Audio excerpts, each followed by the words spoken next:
A German folk tale of the Pied Piper speaks of a man hired by the town to lure rats away. This man, dressed in multicolored coat, plays his flute and draws the rats in with magic.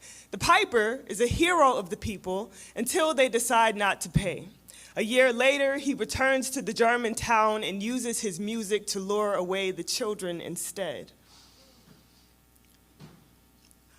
R. Kelly marries Aaliyah at the age of 15, and we sing along to Age Ain't Nothing But a Number.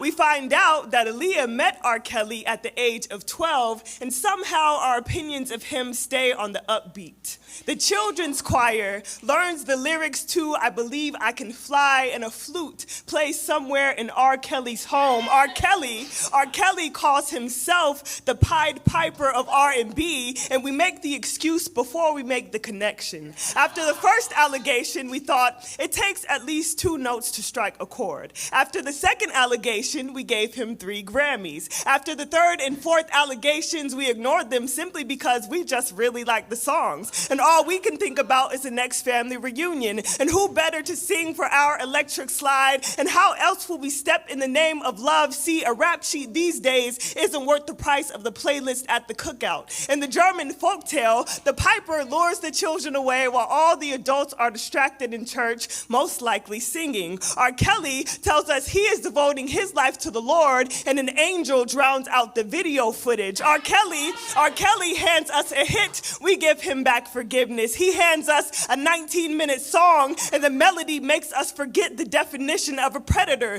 makes us forget all the little girls of color that he wrote those songs for in the first place. And again, no one speaks up when black girls are abused. Like the better the song, the more invisible black girls become. But this time, we know exactly where the cult is in the city of Atlanta, and still the town prefers the piper's music, almost as if entertainment is more important than the allegations, almost as if all their voices together isn't the right type of choir. And again, rape and misogyny is just another part of the culture tightly woven into harmony. And again, we learn that music is the best distraction and the worst black magic. We have taught our girls that they are everything short of a symphony. Tell me, is the music really that special?